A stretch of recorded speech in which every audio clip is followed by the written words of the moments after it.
now tuned in to the Great Debate Show, featuring your girl Rema and your girl Moya, as we sit here, sip some wine, and talk, and get to the conversation and to the head of everything, all right? It's the Great Debate Show right here. I wasn't ready for that one. Hi everybody, welcome to the Great Debate. Good evening, good evening. Today is April 12th. April 12th. April 12th. And this is our 11th show. We're almost catching up with the dates. Somewhat. I mean, you know, April is like a great month for me. I like it to last forever. April is your month, Yeah. isn't it? Yeah, I mean, you know, it's kind of surreal because this time I'm just enjoying life, so I really don't care about some of the things that I used to care about. Really? Yeah. Okay. I guess that comes with evolving and life changes and different circumstances. I mean, you know, I've been through so much at this point that it's like I feel like there's nothing else. You know what I mean? Uh-huh. I'm just like over things that I used to be so concerned with. Yeah. And I guess it's evolved. You can call it that. But you know, April definitely is a special month. I feel my birthday from like the beginning, and my birthday's the last day. So I guess. Oh, it's the last day. Wow. Yeah. So I get to enjoy the whole whole month. And you know what? April is such an interesting month because it's also a transition with our weather, right? We go from that and it kicks up so many allergies and stuff, right? Doesn't it? It had me sounding like Tony Braxton for the first 7 days. It was crazy because I didn't get allergies until I was an adult, and I suffer from it really bad as an adult. And recently, Sunday, you know, had my windows open, went to sleep, and so much of it got inside of me. I wound up having to go to the doctor. Wow. And I was like suffering for days upon days.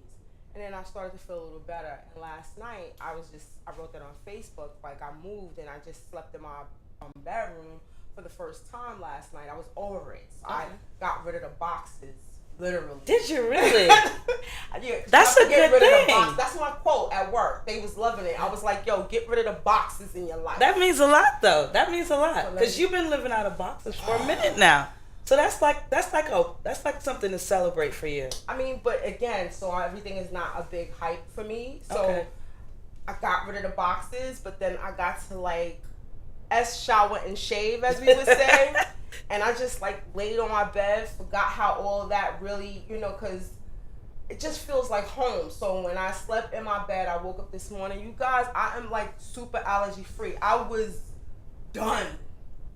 So you really got to exhale. Literally. Yeah. I mean, that's a great feeling.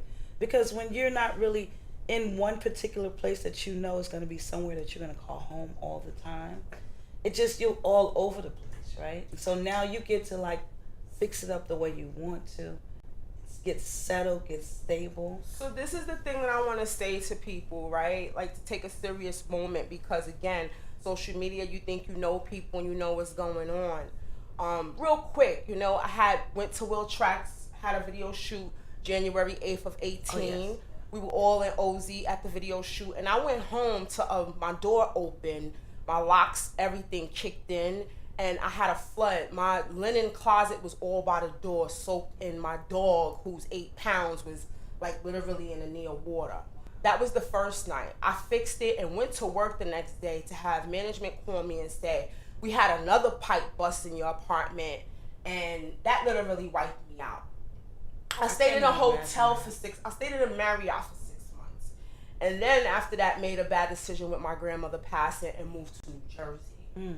And being in New Jersey, I had this beautiful place, and I was so empty there, and I hated driving there. And I just was like, you don't force yourself.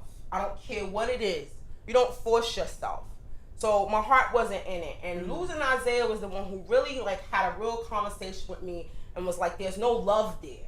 So because you loved here, so there's no love in New Jersey. I don't care about any of that. And he really got through. He's the one who got through to me. Shout out to losing.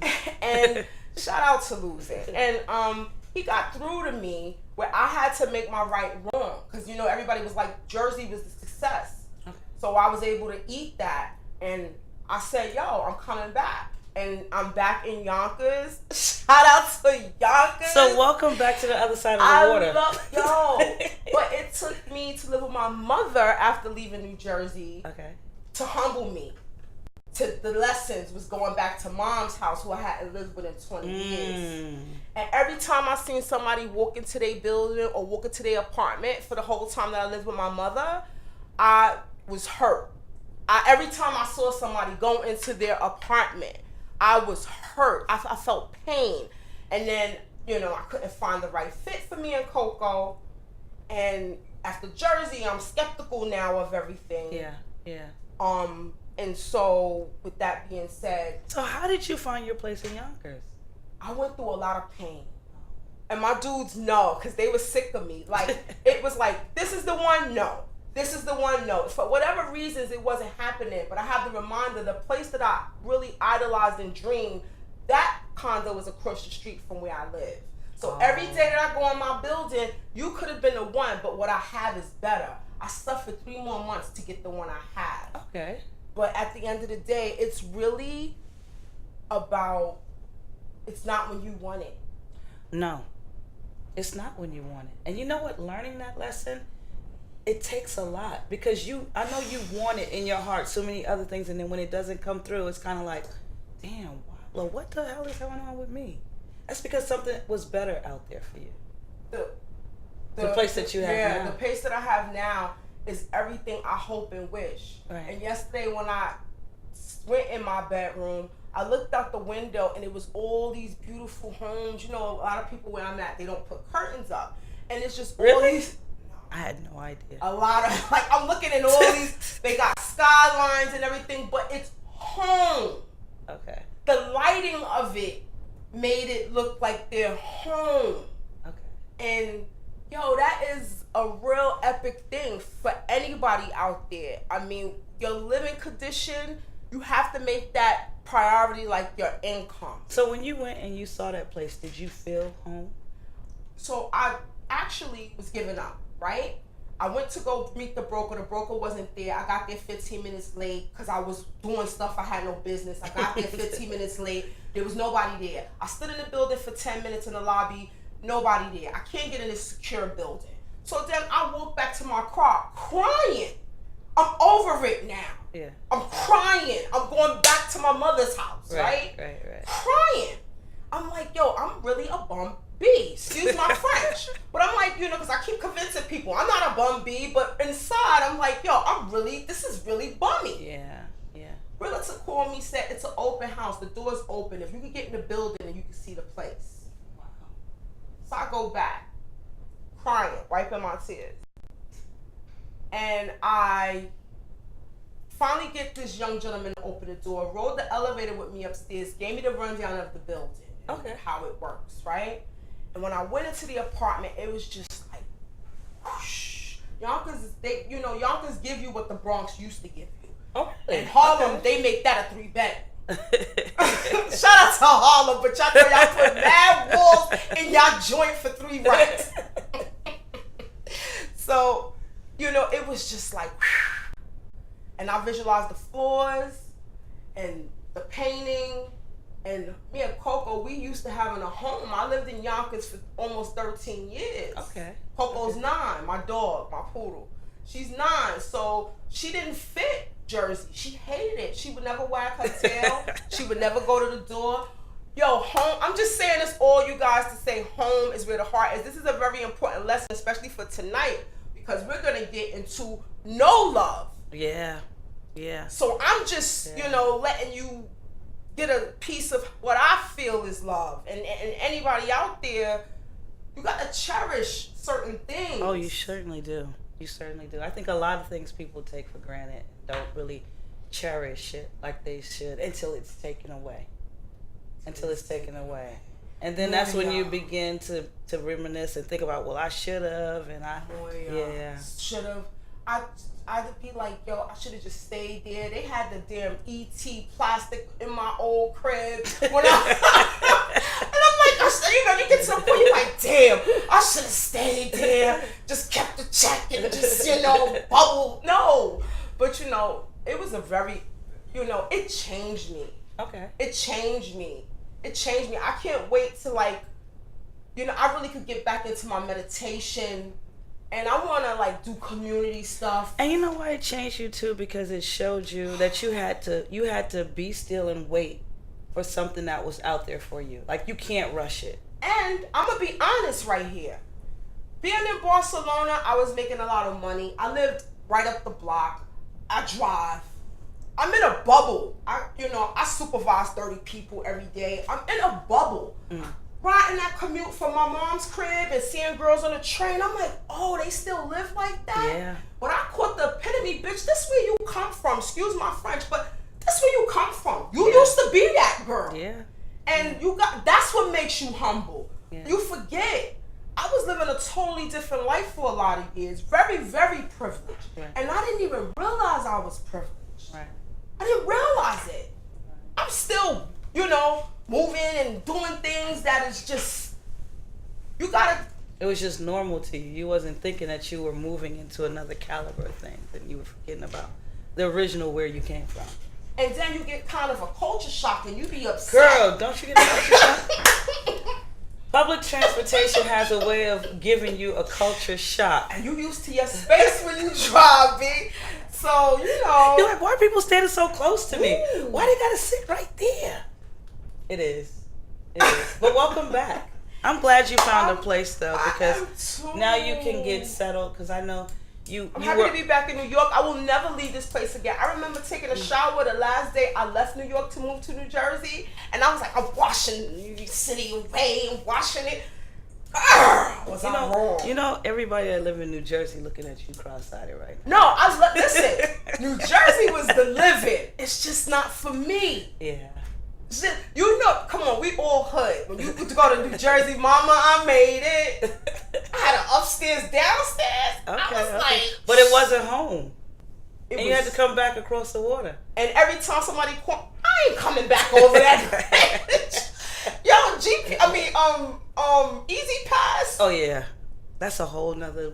Easy world. Pass. That was a bill, baby. That's a big bill. That's a bill. That's towards mortgage.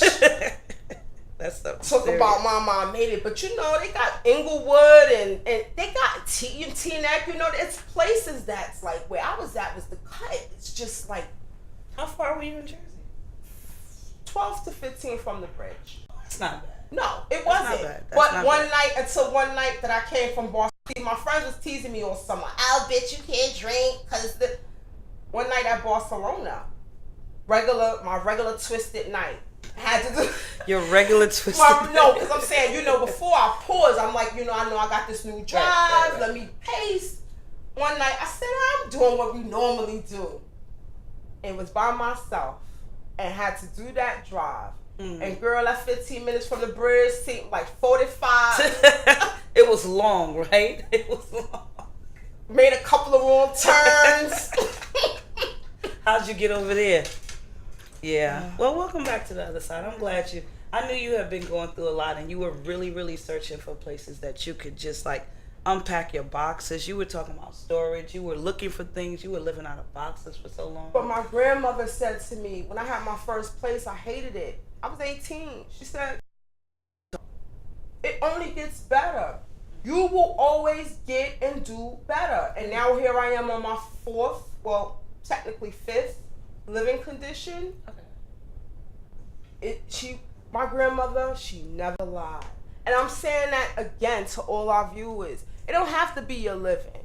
It could be anything that you desire. Like, we had a black president, and I know we run that. Mm-hmm. But having a black president is just like, even your kids, they could be anything. You could have a gay son that could be president.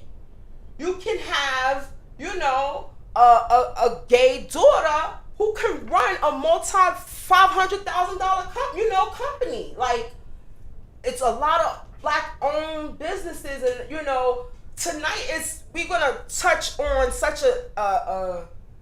It's a passionate topic. I mean, it's broad. It touches a lot of different things. It does touch things that we need to do as a community to evolve. because it seems as though right now we're kind of in a stagnant place. And we also talk about how us as people, it questions when you were talking about that love. Where is that self love? Because it seems like a lot of people have gone astray, and I think that when people do certain things that are kind of hideous, it makes you kind of question, especially if it's against somebody that's the same color as you.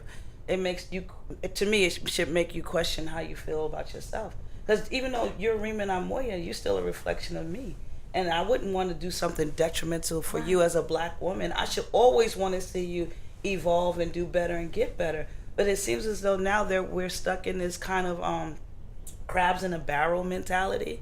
And there's so much more we could do to help each other rather than be jealous of each other and envious of each other and try to pull each other down, instead of turning that around and trying to help each other, because there's more than enough opportunities out there for all of us to really evolve and do better. I just, again, in the wake of Nipsey Hussle, right? Mm-hmm. So again, shout out to his family and everybody in California. And I know everybody feels like, it's not my situation per se, so I don't want to touch it. And I wanted to address that first before anything. Okay.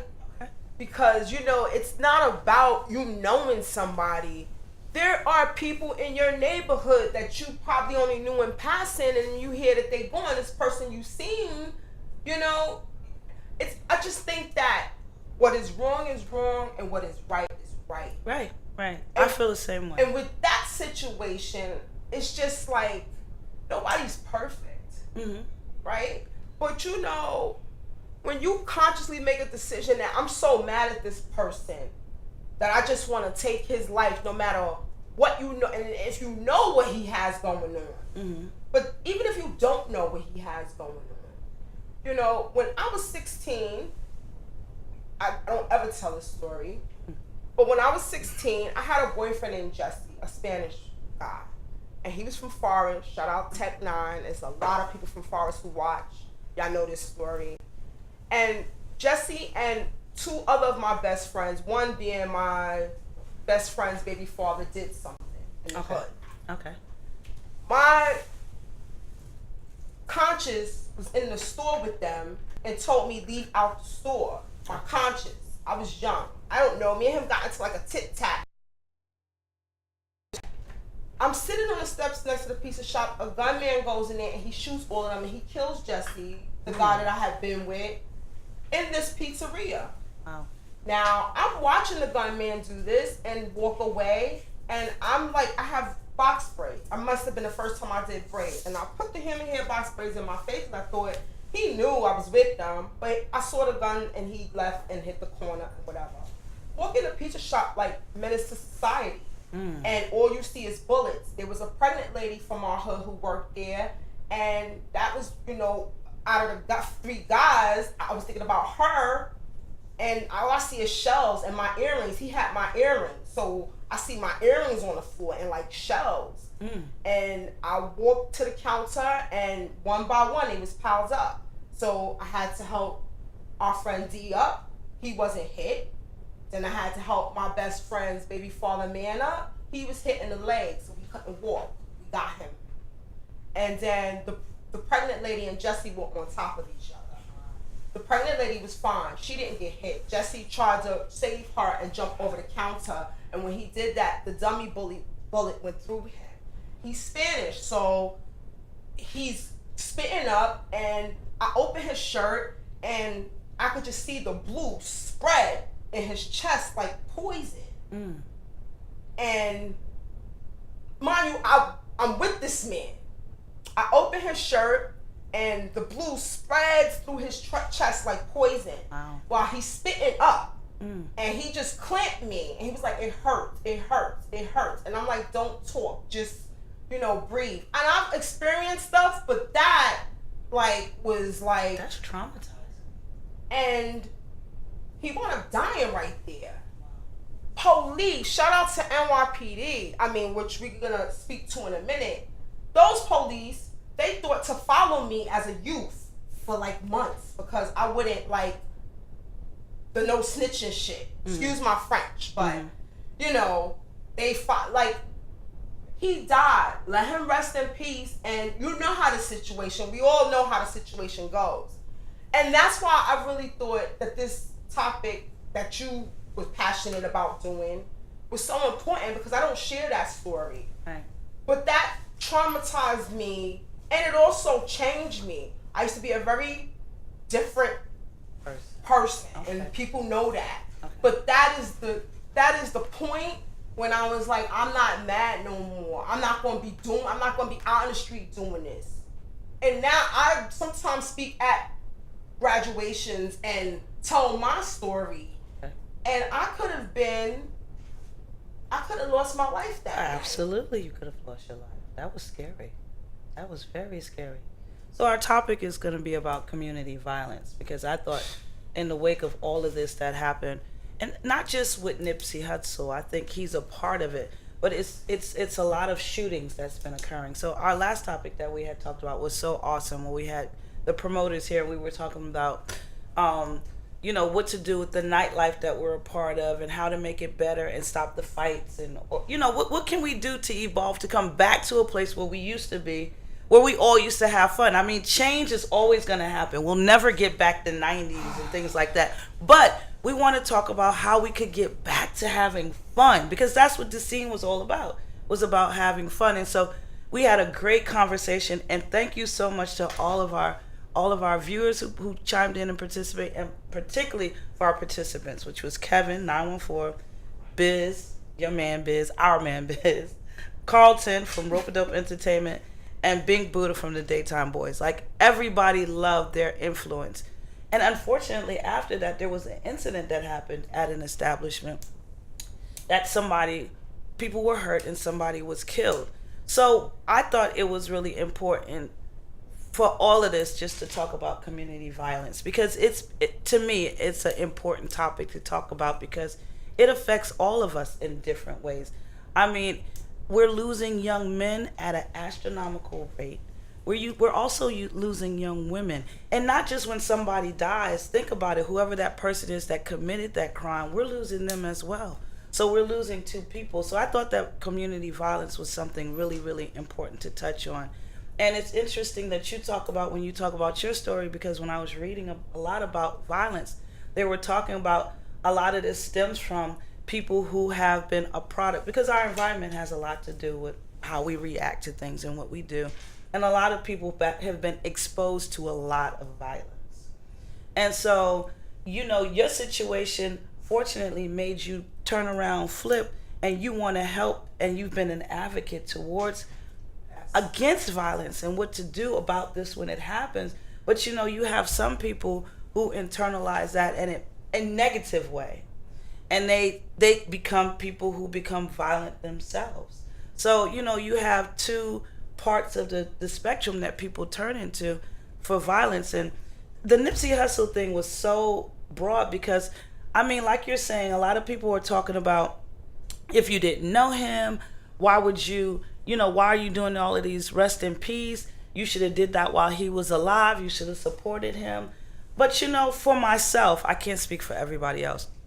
I've heard his music before. I can't say that I was the biggest fan of him, because to be honest with you, our radio stations on this side really never play it. So I don't really hear it as much, even though I could take it upon myself and listen more. But unfortunately, because of the tragic event, I got a chance to really listen to his message and hear and see what he talked about. And he was really an advocate for people to from the hood, because they all come from different kind of circumstances, but to take your negative circumstances that you've come from and turn them into something positive.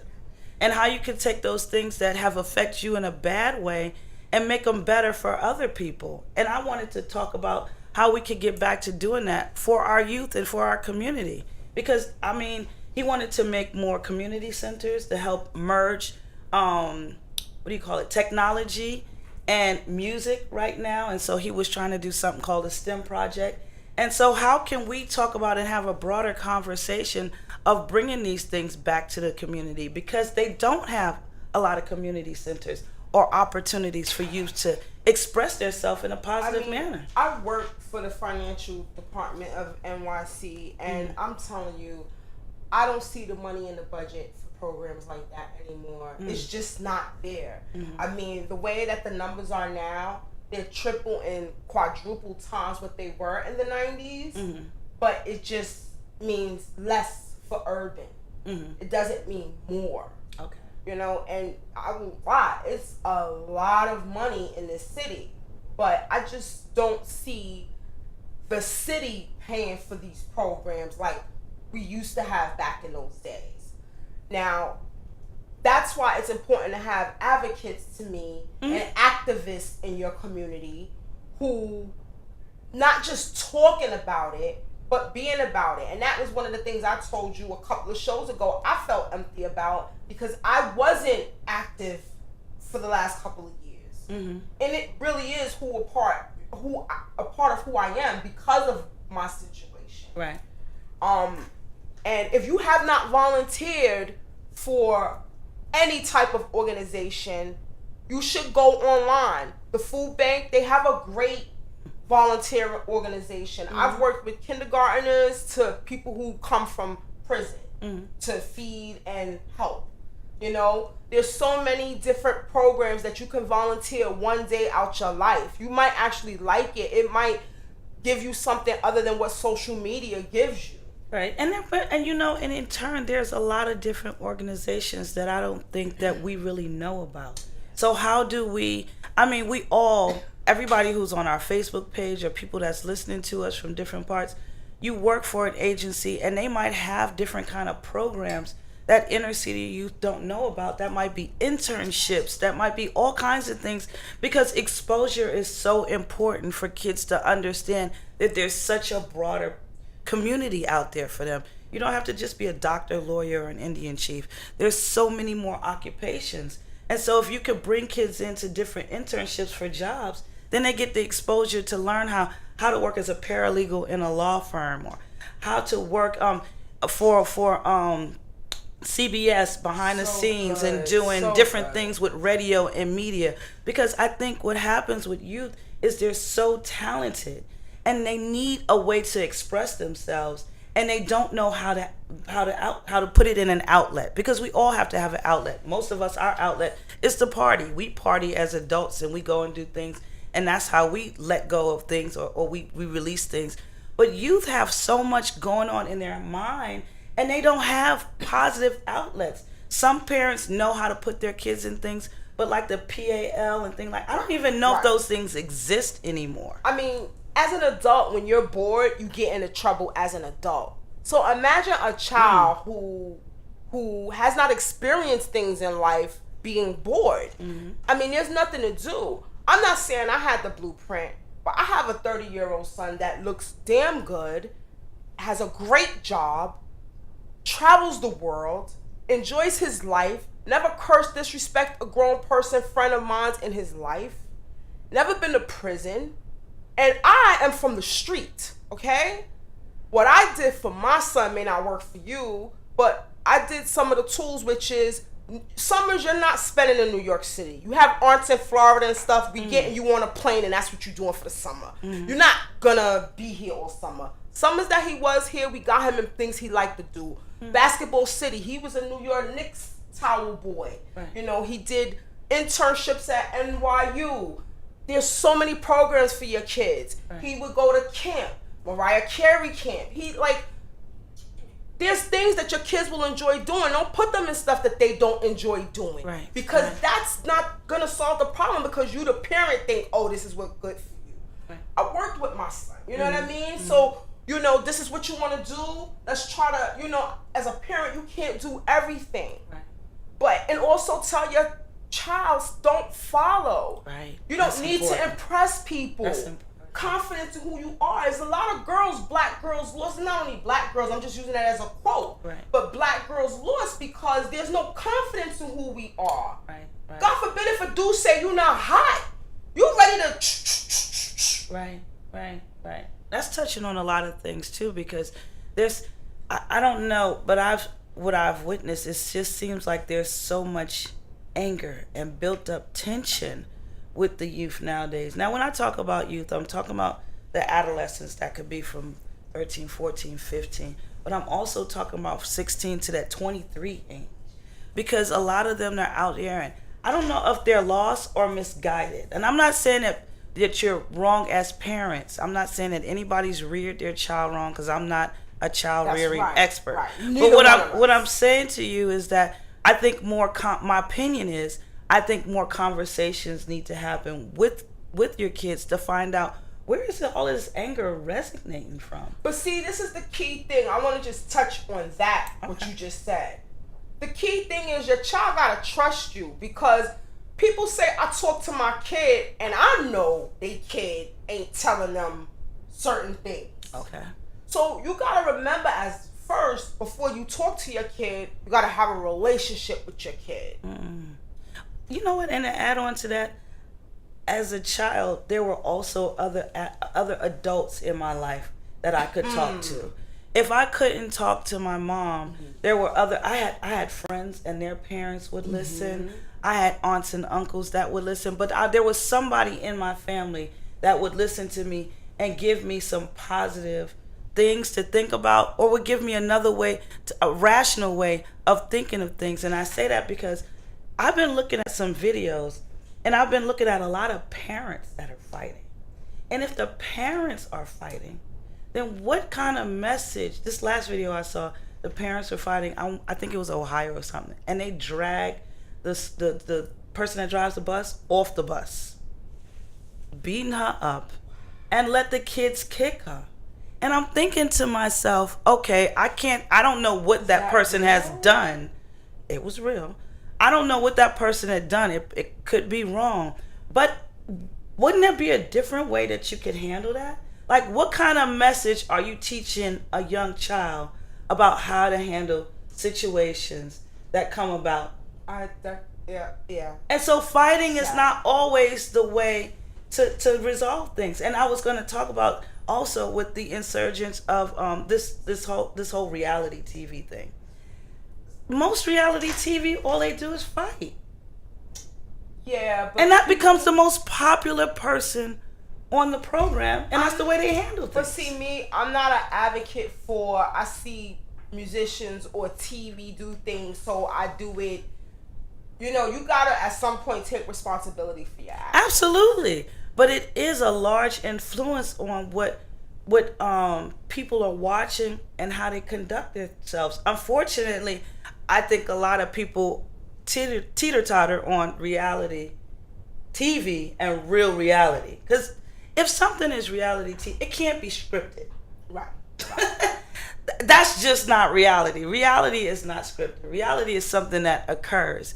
And I think what has happened is people get confused because something is scripted. That means they incite that to happen. That means they push that to happen. They want that action to occur. But this is not normally how people handle things. No, it's not. And on that note, let's just take a break, Moya. We'll be back Pause with for you the guys cause. in a few minutes. The Great Debate.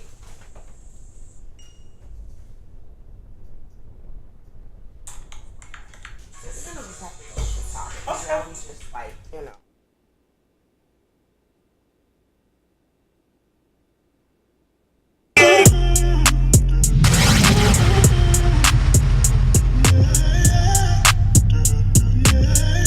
DJ Smooth Skin. Slide on the pimp gang with my pinky ring. Lot of gang, lot of in the icy chain. While you claim that you rich, that's a false claim. I be straight to the whip, no baggage claim. Whole lot of styles, can't even pronounce the name. You ain't got no style, see you on my Instagram.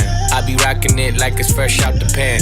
Only when I'm taking pics, I'm the middleman. Walk talking like a boss, I just lift a hand. 3 million cash, call me Rain Man. Money like a shower, that's my rain dance. And we all in black, like it's gangland. Say the wrong words, you be hangman. Why me stick to your like a spray tan? Mister, what kind of car you in? In the city, love my name. Gotta say it. Taste. She can get a taste. She can get a taste. What it say? It's all the same like me. All set. Yeah, I'ma put the drip on the plate. Yeah, diamond ice glacier. All set. Yeah, I'ma put the drip on the. All set. Yeah, I'ma put the drip on. All set. Yeah, I'ma put the drip on the plate. Yeah, diamond ice glacier. imitate. Hey, hey, feed me grapes, maybe with the Drake. Slow pace in the race. Yeah, I'ma put the drip on the plate. Yeah, diamond ice glacier. Imitate. Hey, hey, feed me grapes, maybe with the Drake. Slow pace in the rave, got the from base. Diamonds at the bar, the cookie hitting hard. The Rari sitting hard, I'm at it on Mars. Shotgun shells, we gon' always hit the tar. Popcorn, bitch, shell popping out the car. Trip 3400 outside, try bar. 4, 8, 8. Ferrari. Make her get on top of me and rob me like a heart. She wanna keep me company and never want to bar me.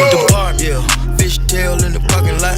I don't kick it with these, cause they talk about you. Yeah, and I got the fight, don't make me spark it at you. Yeah, keep it in my back pocket like it's a wallet. Like the way she suck it like a jelly. Stack it up and put it with the whole project. And she got that paddock on water moccasins.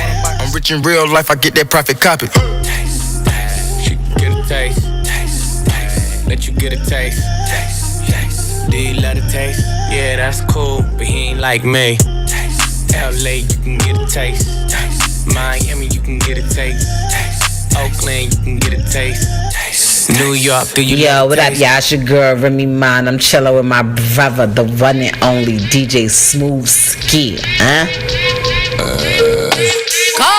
Turn around, it all the way up. Dress it down, turn around, it all the way up. Bust it down, turn around. Look, let's get it straight, girl. You don't need a nigga for nothing. Looking better every day, you got that Benjamin Button. Claiming he don't got a girl, you know niggas be frontin'. You don't need no bitch coming up to you as a woman. Ayy, and you a boss, so you hate when niggas waste time. You too pretty to be paused on the FaceTime. Damn, I'm just stating the facts. You hate that like you hate when niggas tell you relax. You mean relax? You want something more than just physical. It been a while since you met someone original. You spend your time drinking wine in your living room. All that good, can't find the one to give it to. I know how to go and get a bag, don't I? I know how to get a bitch mad. I know how to go and get a bag, don't I? I know how to get a bitch mad. I know how to go and get a bag, don't I? I know how to get a bitch mad, don't I? Make my ex wanna get it back. That's a fact. Say it louder for the bitches in the back. Backing it up. I'm the queen of talking shit, then I'm backing it up. Yeah, backing it up. Throw that money over here, nigga. That's what the fuck said. I was getting some, getting some. Ran down on a bitch, she almost on her leg. Just think they fucking with me, must be sick in the head. Why don't you chill with the beef and get some chicken instead? Got the ground, shut it down, had it hype up in the six. If she dead, let her lay, won't bring no life into this bitch. Looking this good should be a sin. You should call me Cinnamon. Cardi B, bad bitch. Those is fucking synonyms. We see who winning, we see who got it. You see I'm still in the back making deposits. You see who switched up sides and who was solid. You see who stuck to the code and who forgot it. Talk about it. You know how to go and get a bag, don't you? You know how to make a bitch mad. I got that juice, new AP. She got that juice. She got that squeeze. She got that wet. I'm on them skis. I got that drip. I'm overseas. Bripping. I got that VVSICE. Oh, feel like a cooler. Juice, blaming on my jeweler. I got stones on my neck, ooh, blood on my set, ooh, water on my wrist, drip, put glitter on my chick. My ex was a waitress, so I gave that a tip. Ooh, my ex got a lame, now she working double shifts. No juice. My money ain't the same, you a lame, get it clear. Ooh, I did 10 million in months, not a year. Juice, I get 50 racks in the club to a pill. Juice, I blew 2 mil on my dog for a pill. I got that juice, new AP. She got that juice. She got that squeeze. She got that wet. I'm on them skis. I got that drip. I'm overseas. Bripping. So welcome back to the Great Debate. And today's topic has to do with community violence, because we felt like it was really important to put this on the table, because it's something that affects all of us, people of color, all genders, because I just think that we've become lost. I think that I feel, this is just my personal opinion, I think that the youth, at the rate in which they are killing each other and so much violence is occurring, it has something to do with how they feel about themselves. Because how you feel about yourself is the way you carry yourself. No matter what somebody might think, they might think that it makes them a big bad wolf. But how you feel about yourself is the way you carry yourself. And if you felt good and confident in yourself, right. My opinion, again, is I don't think you would have the need to go out there and commit despicable acts. And we were just talking about the whole Nipsey Hussle thing. I don't think, there's very little things I think that would warrant somebody to kill somebody, in my personal opinion. And it would have to be something that would be, for me, that would be you really did something to my family or me personally that warrants me to come after you like that. But just a dislike for somebody, my personal opinion is it doesn't warrant that much. So I just want to say real quick that, you know, this tonight was a really important show. Mm-hmm. And I feel like it's really disrespectful if you tell us that you're going to be on our panel and you're not here. So I'm saying that to say that we have been, like, you know, speaking to you guys and doing what we normally do, but our guests are not here yet, and that's the reason why. Because I know that our viewers, you know me, y'all know me. I'm gonna be real. There's 1,000 people who ask me and Moya every week to be on the show to speak, and we pick very precisely who we are going to have for each topic. It is a long process. It is not something that me and Moya take for granted or take lightly even. And if we offer you to be a guest on our show, that means that we feel highly about you and your opinion, and we feel that you are a good representation to talk about a particular topic. So no disrespect to Valhalla Brown or Bill Forster. No disrespect to you two. But if you guys were going to say that you're going to be on this show at 8 p.m. to talk about street violence, okay? Then you should be here to talk about street violence. Yeah. Otherwise, don't do it. I know 1,000 advocates that could have sat in this chair and talked about street violence. And that goes for any guest. I'm not having it. Right. I'm going to blast you. I'm not having it. Because this is serious what me and Moya is doing. And Rema is extremely passionate, as of I. It's just we have two different ways of showing it. But absolutely. As she views about it is. Absolutely. I felt like it. I brought up the topic to Rema, and I thought it was important to talk about because, you know, I didn't personally know Nipsey Hussle, but I know a lot of people that are like Nipsey Hussle, and that's why I felt so.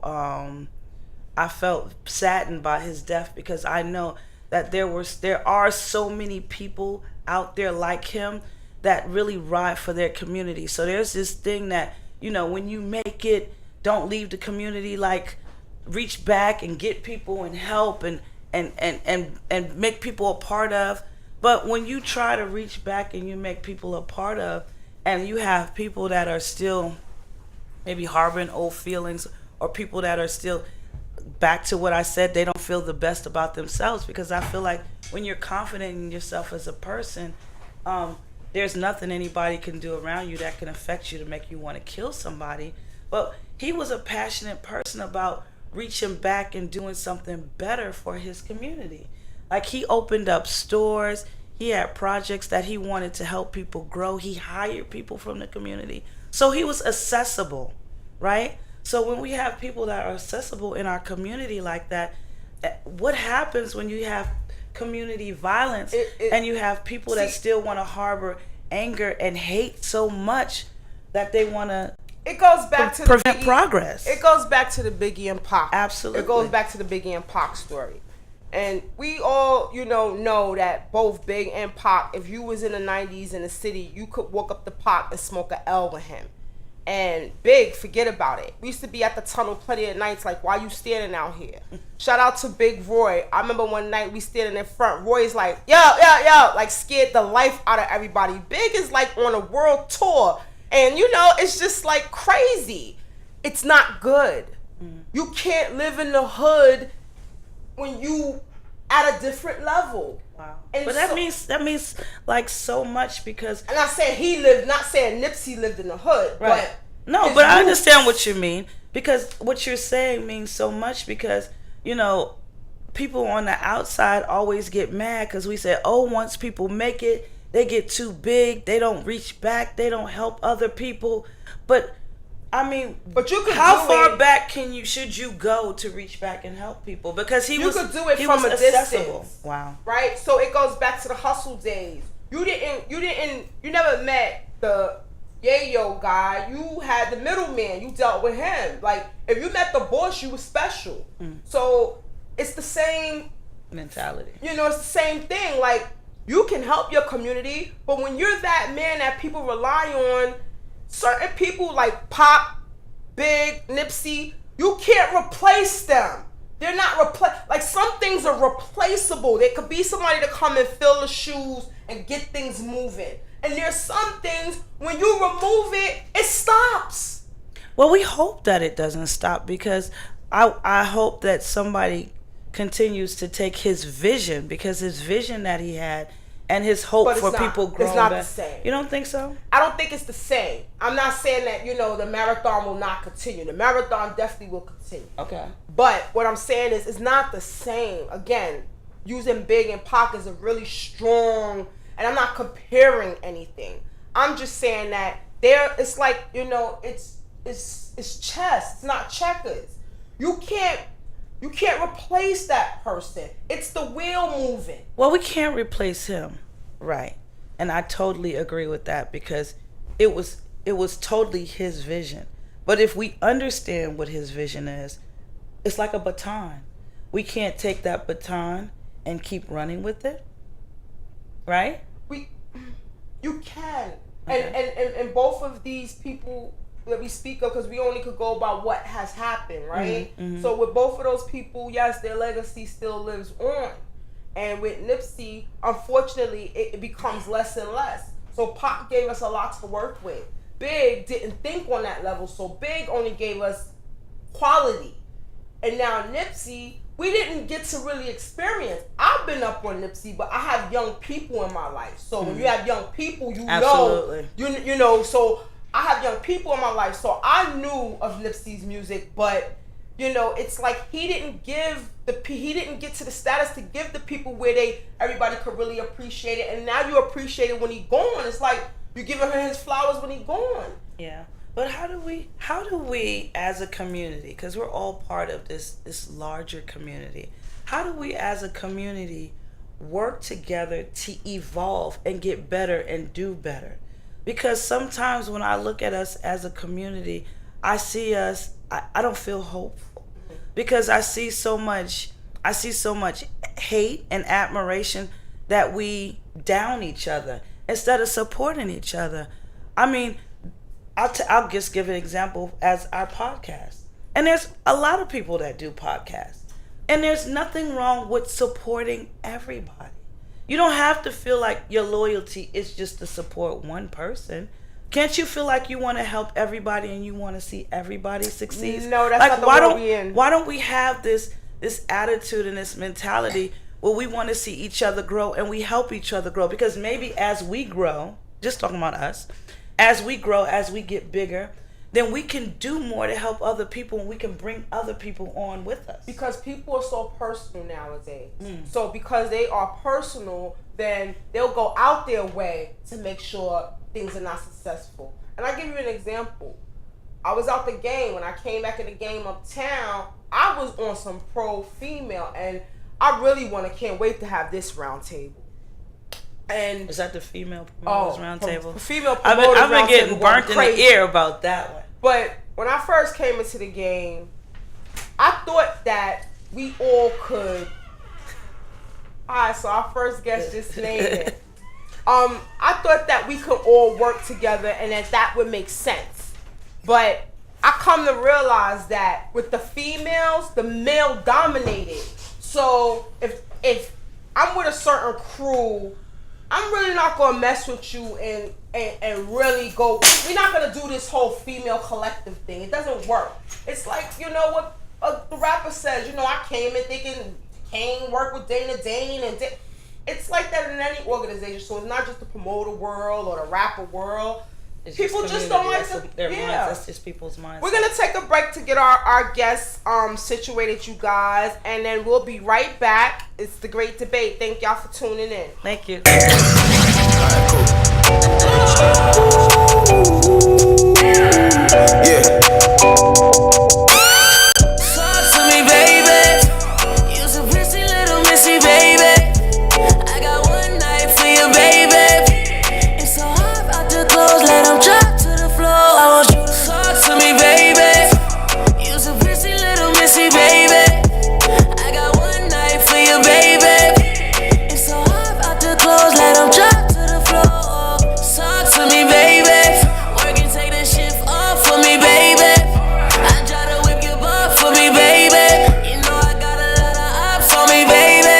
I whip around the corner in the whip. Shot a Raffaello, man, I love the drip, drip. 80 pointers on my wrist. I'm hella rich and I love to talk. So, talk to me, baby. You so pretty, little missy, baby. I got one night for you, baby. It's so hard out the clothes, let them drop to the floor. I want you to talk to me, baby. You so pretty, little missy, baby. I got one night for you, baby. It's so hard out the clothes, let them drop to the floor.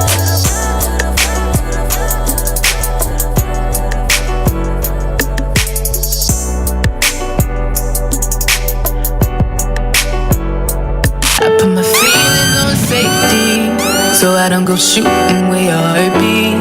Cause you take the bullet trying to save me, then I'm left to deal with making you bleed. And that's a whole lot of love, ain't trying to waste it. Like we be running them out and never make it. That's just too bitter for words, don't wanna taste it. That's just too bitter for words, don't wanna face it. But I think that I'm done tripping, I'm tripping. I've been sipping, that's how I control this feeling you keep giving. You keep on getting it, ooh, oh. Maybe it's your love, it's too good to be true.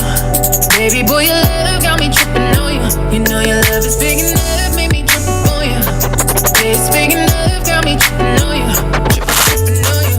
My bad for tripping on you. Tripping on you. My bad for tripping on you. Tripping on you. I know, say She got her Nipsey Blue on. I need to get this done. I'm not hot. I'm actually hot. I'm actually hot. and I'm left to deal with. DJ Smooth. So welcome back. We're back. So we have a special guest in the building with us. We have Mr. Bill Foster. How are you? And Mr. Bill Foster is a retired detective. And I thought he would be a great person to have on the show. Because I've known he's done a lot of community stuff and been very involved in where he was a part of. And so I thought he'd be a great person to be a part of this conversation, because it does have a lot to do with his aspect, which was the policing part, and our aspect when we talk about community violence. So talk a little bit about yourself. Yeah, introduce yourself first. What's up, everybody? Thank you, ladies, for having me. Appreciate it. Well, I'm a Harlem born and bred individual. Okay. I was on NYPD for 14 years, but I'm a 20-year vet because I had to stay on due to disability reasons. But I got hurt in the line of duty. But I started my career in Harlem, which I'm from, in the 2A precinct that covered the Apollo Theater. I did patrol, did SNU, Street Narcotics Enforcement Unit. And just to say that the reason why I worked in Harlem is because I'm from Harlem. Mm-hmm. So what better person to be in Harlem? Mm-hmm. See, they always talk about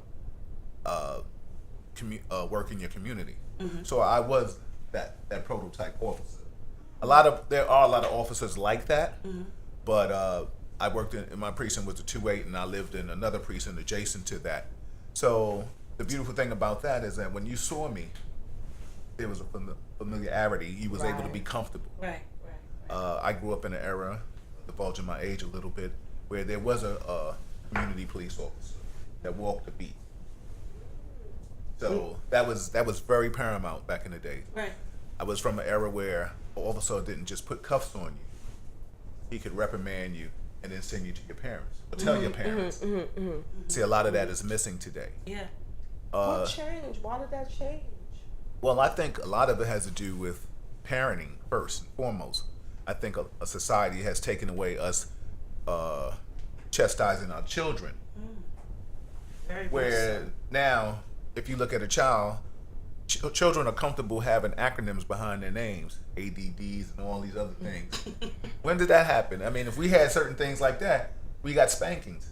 Now, I'm not saying some people are advocate for hitting their children. I was a child that got punished that way.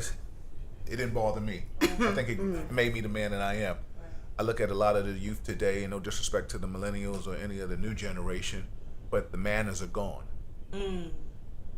So, I mean, you know, I got caught up one day, and I was in a store, and a young cat bumped me, and he said, "My bad." So I was like, "My bad?" Like, is that the new "I'm sorry"? You know what I'm saying? Right. But is this where we're going? If you can say "my bad," you can say "I'm sorry." Right. You can say "excuse me." I think I've gotten more in my life with common courtesy than knowledge. Knowledge is a beautiful thing, but the way to open up the door is being polite, being courteous. I say all that to say that as my career evolved, I went into the Bronx because what I started getting involved in wasn't conducive to being at home for me.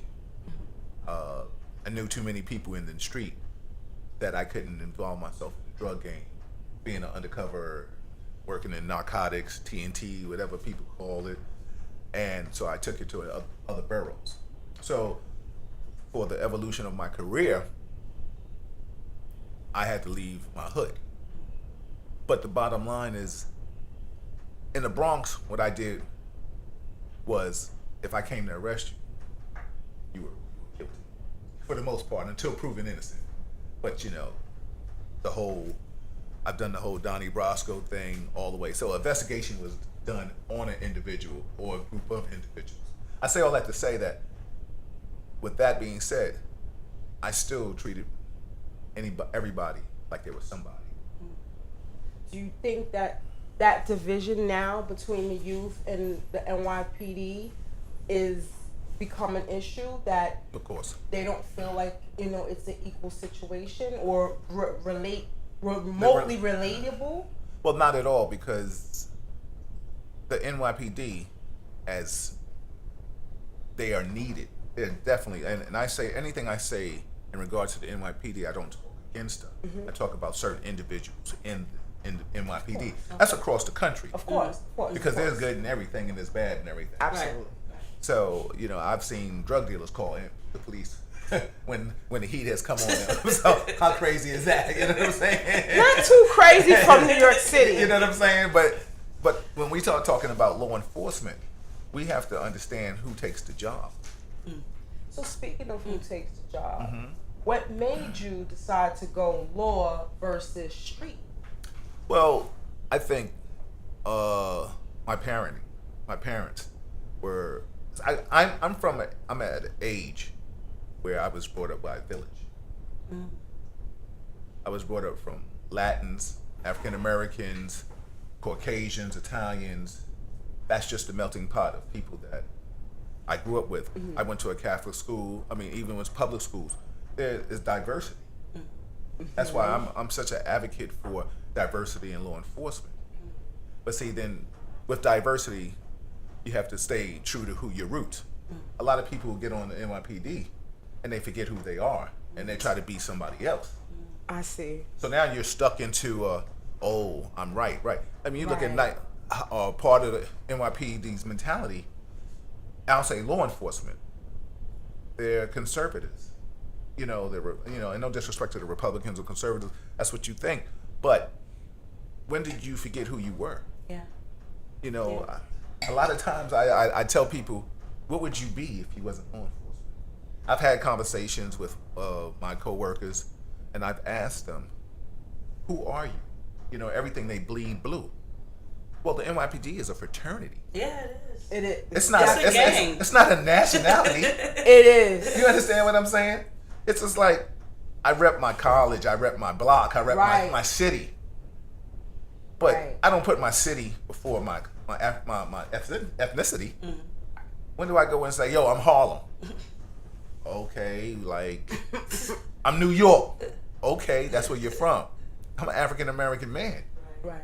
So that's who I am. But I think a lot of kids, I mean, they get that misconstrued. I don't even think that, because they think their identity is the block in which they come from.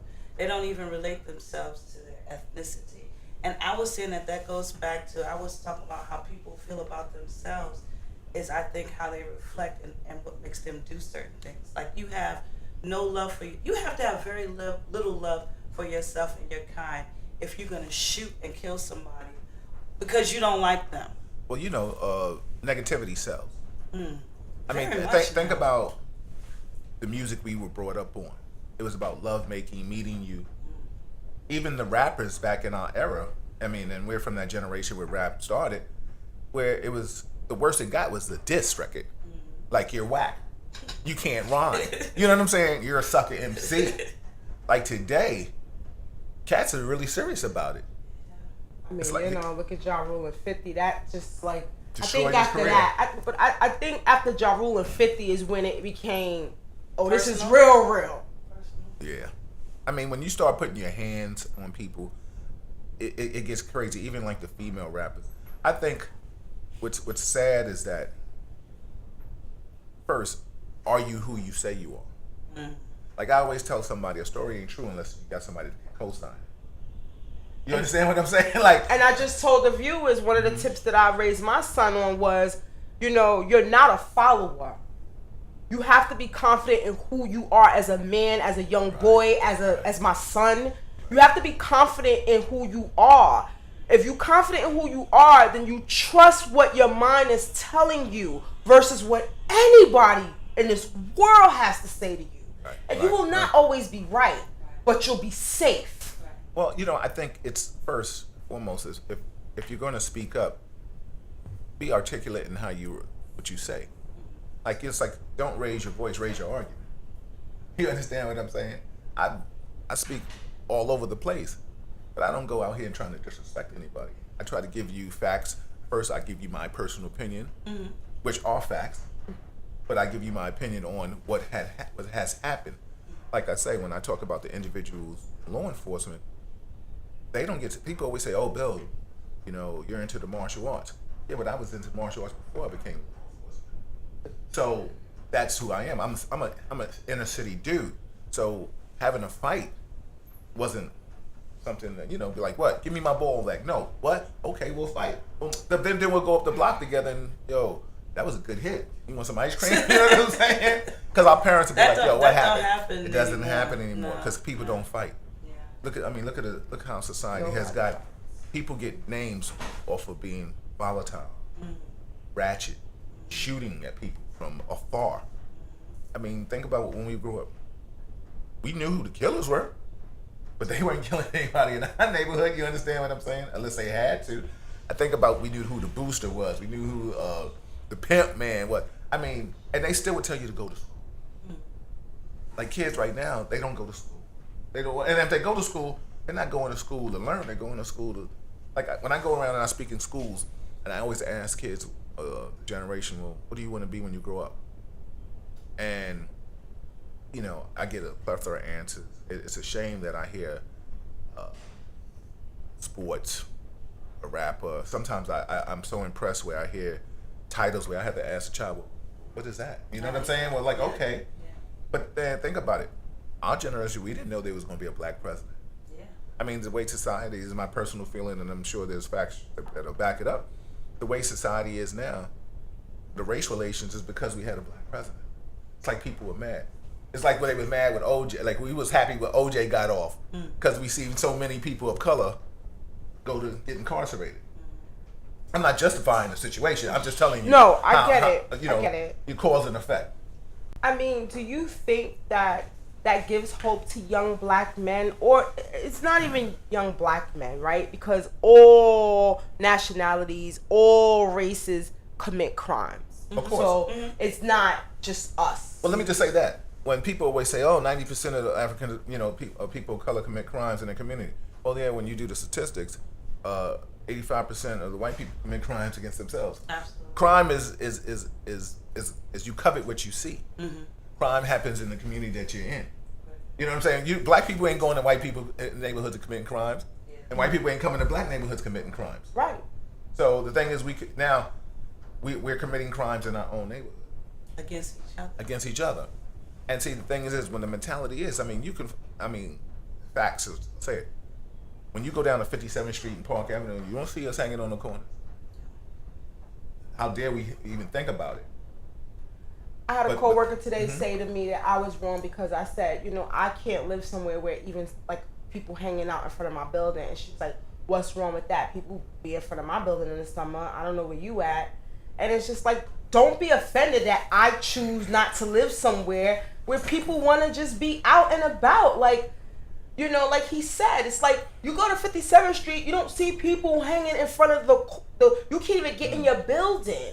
And it's like, okay, some people are okay with that, but I just feel like, we live in a society where everything gets judged, like your choices are being judged, and that makes it hard for the youth. Well, evolution, I think like when we hung out as kids, we hung out with a purpose. To go play ball, to go to a party, to go to the movies together. Like I remember my crew when we were young, we went to see Grease. You know what I'm saying? That's like one of my favorite movies. What I'm saying? Like that was our era. We went to the movies together. Right. When we hung out across the street from our house or on the block because we had to. Right. Mama always said, don't leave that corner. Right. Kids today are hanging out with no purpose. Like, or they're selling weed. Like, really? Like, this is... See, my thing was, when you were growing up, if brother over here was my best friend, and he got a job, I'm getting a job. I know. He ain't gonna outshine me. He ain't gonna buy British Walkers, and I can't buy British Walkers. Right. So I say all that to say, like, where's the ambition? And where's the coolness about being a person that's a productive member of society? It's like you're not cool if you not like if you got a job and you just doing regular shit, you just really ain't nobody. Because how social media runs the world now. It goes back to how social media runs the world. There's certain elements of social media that is not popping, it's not hot. Right. So if you don't, it's all about portrayal. Right. And that's why we always say what you post, POST to be. You know what I mean? Because it's not who you really are. And Michelle Obama was watching something she spoke about, and she's like, you have to have real life, real substance, and real life. Yeah, and it's so funny. I just, like, when I talk to the youth, I tell them, I say, now college is, you have to get a job. Like, to get on a civil servant and get a job now, we have to have some college 60, I think 66 or 60 college credits. I work for the city. Right. Yo, people always hit me. They be like, yo, hook me up. I'm like, baby, the city? Yeah. You're not getting hooked up in the city. You're not anymore. It is different. First of all, it's a freeze right now. So they ain't even letting nobody through the gate at this point. But even being there, you gotta pass these exams, and they get you because each exam is like $65 to $115. You take this exam, you may not pass, you may pass, but the waiting list may be so long you may not hit that number. Yeah. And it's just it's grueling. Yeah. Yeah. And so what about the youth? Like a 20-year-old. So how do we get the youth to be more engaged, to want to get those college credits so they can sit and take that exam? Well, I think personally you have that's to good. Like that's a great question to get them to want to take the exam. First, you have to show them the pictures right for doing that. I mean, you have, like I said, to see somebody get reprimanded now, they're like, oh, too hard on them. Like there was just a big thing on in the NCAA when the coach from Michigan State had reprimanded one of his students, his players, and he put his hands in his face. And the big thing on sports about, should he have did it? It was disrespectful. I went to Catholic school. My parents didn't play. That's all he got was his finger getting pointed at, and he asked the ball player if I'm correct. Well, what happened? He was like, my bad. He was like, what do you mean my bad? Could have cost us the game per se. Right. So I'm saying all that to say is that chastising has become like a lost art. That is, we're coddling kids. Yeah. Like, oh, it's okay. Let's talk to them. I'm not saying you got to put your hands on them, but I'm saying if your discipline comes, Like, think about it. I tell kids all the time in the street, you give more respect to the dude on the corner than you do your parents or your teachers. And that's fear. I mean, how crazy is that? Think about that. I mean, everybody knows that this youth today, number one problem is that they fear no one. And well, they fear no one because there isn't anything to fear. Right. Like, they don't understand what hard crime is. They think they wear going to jail as a badge. Until they get there. Until they get there. And because see, it's one thing to go. You ain't built for this, for real. And then that's when they turn into the mushy mush. Yeah, because see, it's one thing to go to city jail, and then you might see your dude from your block, so you kind of click up. It's another thing to go somewhere far and you in the cell with a big grown man like me or him. You know what I'm saying? Now, like a dude said on the internet on the show one time, he said, "Yo, if I want you, either you come the easy way or you come the hard way." Let me ask you something. Sure. Why do you think that young men, don't think to react? Like, going back to the killing of what was that, Brooklyn, when the guy got caught on the gate, on the fence, and he just shot him. Oh God, Moya, yes, yes. So was that Brooklyn though? It was Brooklyn. Okay. So in Brooklyn, what happened? This was 2 weeks ago. It was a fight that broke out right on the. You talking about the gang in Brooklyn? Yeah. Okay. I'm just using that as an example. That was horrifying to watch that on the news. Okay, can I say something to y'all? I'm gonna be honest with you. You know, most of the people of color, a lot of us are Democrats or you know, progressives or whatever they want to call us. But let me tell you something. Or some of us have the liberal titles, but law enforcement, the streets are run better. Like, people are treated better under liberals, stuff like that.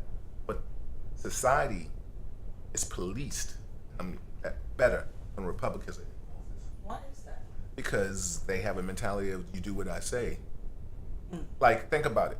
Dinkins was a better mayor, but law enforcement hated Dinkins. But Dinkins paid law enforcement better than Giuliani. Giuliani never paid us. But that's the only reason why they don't like Giuliani. Because he didn't pay us. Hold on, let me just say this. Everybody, most Democrats paid law enforcement. Republicans didn't. Bloomberg dipped and tucked, pennied a little bit. But you see how the city has changed. You have one or two lanes, you have bike lanes, and but I disagree to say that goes to Republicans. I just think that New York City has changed from it's a time in the standpoint. Okay. But I'm saying Bloomberg, he saw the big picture. It's a he changed it right. because he didn't want traffic and stuff like that and things of that magnitude. So they try to it's all about generating money. But I'm just saying, think about it. Giuliani was big on quality of life. Yes, you didn't see any squeegees. You didn't see the guys. Well, that's because he made everything a crime. Because he made everything a crime. I was there. Because he made everything a crime. But that's what I'm trying to say. So people were fearful of getting locked up. So do you think that's the best way to police? No, I didn't say that. I do think with law enforcement there has to be some kind of respect. But now discretion has kind of left. Where when I was law enforcement, if I pulled you over, I could be like, "Well, why'd you like? Yo, mother just had a stroke or something. Oh, get out of here. Shame on you if you lied." You understand what I'm saying? I've seen officers today pull somebody over and get an explanation and be like, "Oh, and we give you a ticket anyway." Where's your compassion? See, now people start to Now I started to hate you, and now I hate I hate now it's not just you; it's all the cops. I hate the uniform. I hate the skin of the person that pulled me over. Damn, God forbid it be another color, and don't let it be you. You see your own skin tone. You understand what I'm saying? Now people have to understand that when people you say, "Oh, they're quotas." Well, what job doesn't have a quota? You always have to have productivity. So people say, "Well, there are tickets and stuff like that." Well, yeah, I don't see too many people going to work and talking about I'm not doing anything today. But I just want to get back to the topic. I'm just saying, I didn't want to deviate. I mean, because I don't want to deviate from it's so much that I want to cover. What was your on the question street. about the gang and what happened? Right. So what was the... What I was going to say was, I want to get more in your mind, since you were a cop that was on the street, right? Because we're trying to understand some ways that we could maybe prevent things from happening. Can we... So my whole thing is, in that case with Brooklyn, right? It was 10 guys jumping this one guy, and he ran for his life through a fence. And when he got caught in the fence, they killed him. They threw a rock on him and then shot him on a camera, like a neighbor's camera. Now, I know that you don't know what was in this guy's mind to shoot this kid, but my question to you is, when you are around the criminals and you speak to the criminals, like, what's the mindset? What is, like, what makes them be like, it's okay that I decided that I'm going to take this man's life without knowing what this man has going on? Well, there isn't. People get reputations from doing worse. I mean, think about it. We've seen, I'm sure everybody in here has seen somebody in the neighborhood. He look crazy, somebody he'll F you up. You know what I'm saying? You be like, oh. And he may have had one fight, but the fight was so severe, he got that reputation. He got that reputation. Cats want reputations for being that dude. So you don't get fear from getting A's. Think about it. I mean, it goes back to be careful of the scariest person. Exactly. Fear still rules the streets. Our first caller of the night. Hi, caller. You on the air? It's the Great Debate. Hello? Yes, can you cut? I can't hear you. We can hear you. Hello? Hello, this is JC. Moya just told me to call in. Hey. Thanks for calling in. Turn your mic down on. What would you like to say? I'm on my cell phone outside. Okay. What's your question? I have no question. I just followed directions. You said call in. I'm enjoying the actual podcast with the former police officer. I think one of the things that we got to go back to, as he said, is, for lack of a better phrase, we need to go back to whipping our kids' ass like when we were young. Yeah. These kids nowadays, or no, it ain't even the kids. I can't even blame it on the kids. It's the parents. These new age parents want to be their kids' friends because they feel they had it bad when they were kids. But guess what? You survived to adulthood. These kids are killing themselves in the streets. Yeah. Over what? Yeah. It's not even about sneakers anymore. It's about it's about videos and stuff like that. Because I don't like the color you got on. What is that? Yeah. Thank you for calling in and voicing your opinion. We appreciate it. Caller, you on the air. It's the Great Debate. What's happening is Big Buddha checking in. Big Buddha, what's good? Ain't nothing, chilling. I'm loving the show. I'm digging the show, and I just felt it was time to call in and comment on two things that I would like to speak on. For one, big shouts out to the whole show and the topic. I also was a employee at Save Our Streets, so I'm a person outside of promoter. I do a lot of community work and have done community work in the neighborhood, and as we quote unquote say the hood now or whatever. But the first topic, I'm gonna get straight to the point because I shoot straight from the hip. The first topic I want to touch on it, and big shouts out to you, brother. I don't know if he's retired, but the gentleman who's there or whatever. Yes. His name is what's his name? Foster. Yeah. Foster. Yes. Thank you. Bro. Yeah. How you doing, brother? I want to touch on the thing that you said about growing up in the neighborhood and not realizing who's who when it comes to characters. Because I once was a brother growing up in the hood, and I had more respect for Peanut and Tony T opposed to Mr. Johnson and Mr. Harold. Okay. You understand what I'm saying? No doubt, and the point that I'm trying to make is like, and I lost my pops at the age of 4. I'm the youngest out of 3, and my older brother has me about 11 years. So when he graduated from college in '82. I was 12 years old in '82. Okay. And I thought my brother was a nerd. You know what I'm saying? Coming up, he was away in school already. He asked me why big difference. So I didn't think he was cool. I didn't understand that, and you know. Thank God I finally caught on because I'm a degree holder now. I maintain my bachelor's. But at one time I thought he was a nerd, and I didn't understand. My dad was gone. He would come home periodically because he went to school in Texas, and he would come home periodically. And if it wasn't for him, he gave me that balance because I was a kid who was a critical thinker in the street.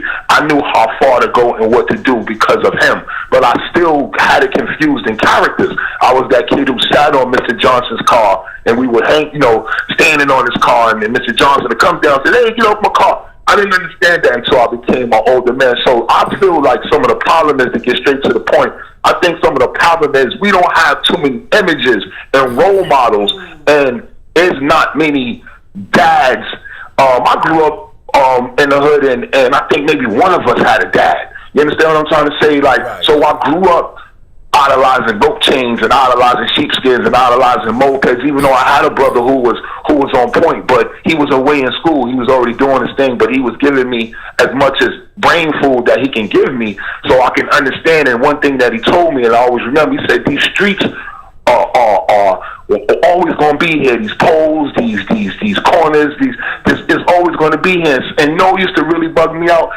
What bugged me out was like, it was certain characters who I was a good judge of character, right? And I would see certain characters in the street, and I would be like, man, he's popped or he's fucked up. And then my brother would speak to him and be like, hey, I'd be like, how do you know him? He was like, yo, I went to school with him before. I know him. You know what I mean? He's still here. And it used to freak me out. So unfortunately, I was blessed. But I'm calling it just to say it's not some of our faults of young black males who come up and don't understand the judge of character. Sometimes you may think, and then sometimes you may need some of these characters, and you gravitate to some of these characters for protection. Because I remember when my brother was away in school, I didn't have anybody who had my back. So I was smart enough to kind of mingle with some of the hardcore dudes in the hood to have that protection, because you remember back in the days, people would be like, yo, you got back?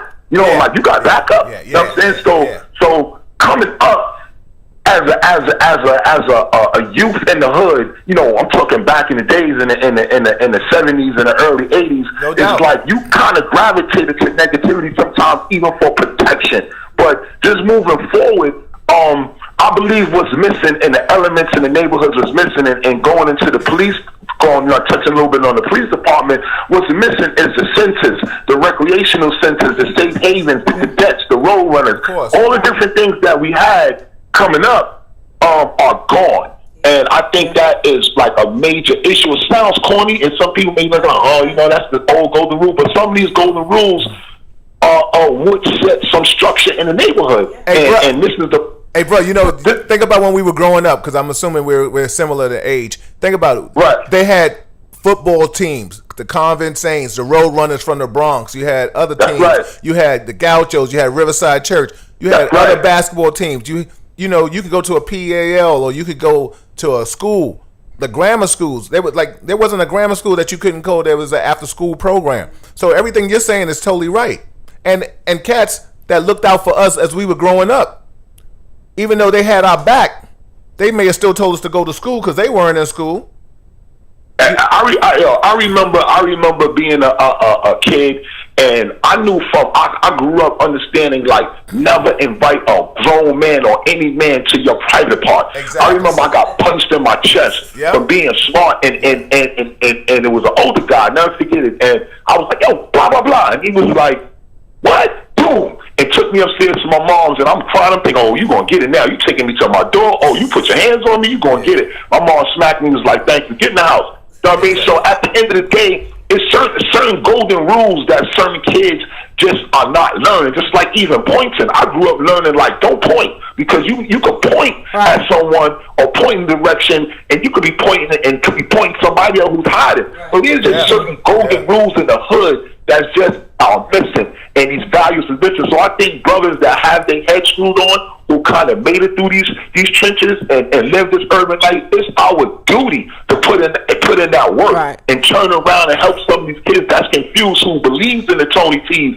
and believes in the Peanuts and don't understand who Mr. Johnson is. Big, and understand who Mr. we Jones appreciate you calling in, Big, but we got to get on with the show. But thank you. We appreciate your I just want to step in and drop my knowledge. And one last point I want to make when it comes to the police brutality. I understand the reputation, but also what I do understand is that the forces and the high ups know that they can get away with things, so that's why they do it. So I'm gonna just close on that. Yeah. Thank you, Bing. Have a nice weekend, brother. Have a nice weekend. Yeah, you know what? He touched on something that I was talking about, and I know that the funding is not there anymore for these things, because there were programs that were in place for a lot of broken homes, because a lot of people don't have that role model that he's talking about in their home. So the negative role models become the people that they turn to and they gravitate to. But these were the different programs that we have, and those programs aren't there anymore because the funding left for those programs. But they're not community. They're you know, that's the sad thing about it. Like, I coached Harlem Little League last year, right? I didn't even know they still had it until a friend of mine asked me to partake in coaching. I had a lot of white kids on my team. Harlem Little League.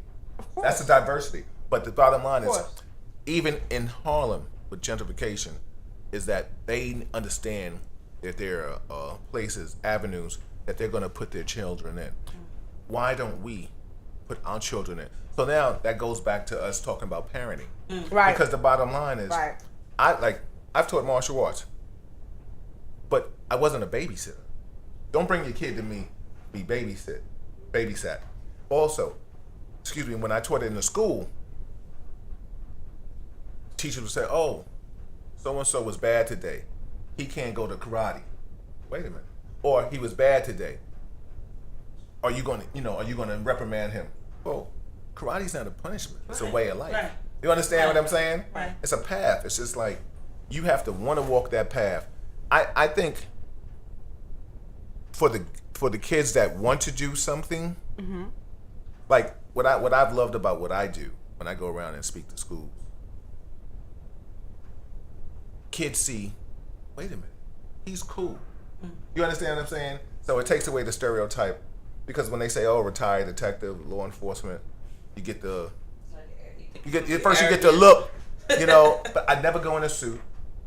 I go in relatable attire, and depending on the weather, I might have on some tin, some hat to the back, whatever it is. But because it's not about the visual of a person. But to youth it is. See, speaking to adults, when I speak to adults, no, meaning you. Right. You don't have to look the part to be the part. Yeah, exactly, and that's what they understand. And I get more people saying to me after I leave talking to the kids, "Oh, yo, I want to be a law enforcement now." Wait a minute, because you cool, so I can still be cool. So like you, how do we get people like all of us or more who comes out of those situations, and you make more of yourself? You know, a lot of times people come out and they never reach back because they leave and they like, "Nah, I ain't going back." But look at the Nipsey so that's my question scenario. How many of us make it and don't go back because there's a fear of being pulled into something, or you just be like, "Oh, that was negative and I just don't want to be involved"? I mean, think about it. How many? My alternative is from afar, right? My thing is, if you at a certain status, you can still do it. You just, for example, Fat Joe, he's from my your area. No, he's from he's from my era. When we were younger, he used to throw bus rides. Him and Show, whose studio we in right now, they would throw bus rides for us on the block, and they would pay for us to go to King's Dominion and places like that. He wasn't the Fat Joe he is now. He used to come with us, and he was, he was of a higher status, but he was still our friend. But he had the means to do for the community. But with that being said, if you notice a lot of hip hop artists, because I'm gonna call them artists, I'm not gonna call them rappers, even though they can rap, but the hip hop artists, I mean, like the Dougie Freshes, the like you said, Fat Joes, even Jay-Z. I mean, a lot of them, Snoop, shout out to the West Coast cats, they giving back. It feels good to give back. But look at like even Meek Mills, like they're giving back because you know what's so funny? Now they got a paycheck and they understand this is a business. Right. Caller, you on the air? It's the Great Debate. Oh, we lost them. Yeah, and it's a business. And the beautiful thing about having call back is that they understand that you can't be a certain way because the powers that be are not going to entertain you coming in there cursing and cussing and knocking shit over. You know what I'm saying? Right. And acting negative. Because when we do something, oh my God. Like the brother was talking about being a promoter. I was one of the top promoters in the city for a long time. With that being said, I went to an establishment at I will name nameless, and they saw me. They was like, "Oh, okay, come in." So we come in. You want to take that? Yeah. Okay, good. Caller, you on the air. It's the Great Debate. Hi. Shout out to Bill. This is John Taylor. What's up, John? How are you, bro? Not bad, man. Not bad. Trying to spot this pouring rain. I got into this in the middle. I was going somewhere and I caught up with you. I just have 2 cents to say. We have to be responsible for our communities. We cannot put it off on anyone else. We cannot say it's their fault or they're not doing. We have to be responsible all the way. And at the end of the day, if someone falls short, it's our fault. And as a community, we have to step up.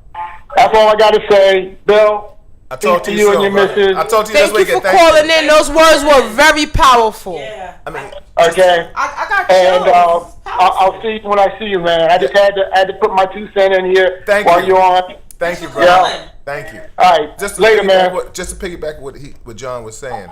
Appreciate that, John. Just to piggyback on what he was saying is that, like, I gave up a lot of my, which was lucrative business, the promotion world. When I did it, shout out to a lot of the promoters out there that still trying to. It's not that lucrative anymore. Yeah, no, exactly. allegedly. No. Shout out to Rope-A-Dope. Oh yeah. Oh, that's right. Yeah, Rope-A-Dope. Yeah. Did you see our show? They was on here last week. You gotta check us out on YouTube. Yeah, Rope-A-Dope, definitely. So I say all that to say that when I decided to step into this activist role, I'm not gonna say I got blackballed to a certain degree, not in the promotional aspect, but from my constituents, my co-workers. They, but you know what you gonna say to me? I'll punch you in your face. You understand what I'm saying? Yeah. Because a lot of times, being who I was and still am, I mean, back then I fight you. You know what I'm saying? And I would win. How about that? It was a different story. With that being said, mentality. No, I was good. No. Well, hold on, let me just finish real quick. I say all that to say that there was a respect factor, and I was good at what I did in the field. So with that being said, they understood. So when I spoke, you had to respect that. See, you have to lead by example. Anything you do. Amen. See, I talk to the dudes on my block, and during the summertime. My little young, of course, because when we get older, we get the status called OG or uncle and stuff like that. So I've been blessed to be to an age where I'm called that. And they respect me. They respect me for 2 reasons. 1, because I'm from the hood, and 2, because of what for multiple reasons, probably law enforcement too. I go out there and I sit on them and I tell them, I said, listen. But it seems like it goes in one ear and out the other because being street, being ratchet is what it is. My 2 hours of communicating with them, conversing with them on the corner, is only good. Like I see cats where I watch damn near grow up as babies, talk about, yo, you cool, you always been respectful. Like, oh, wait a minute, you flipping this? Like you trying to make me fearful of you? Right. You understand what I'm saying? Like, don't get it twisted. Like, I'm still from the street before you. Mm-hmm. Like I've heard the youth say that people of our age are not. We're not going to go to jail. We're too scared to go to jail. They feel like if they go to jail at a young age, they'll get out in 10 years and they'll be 30.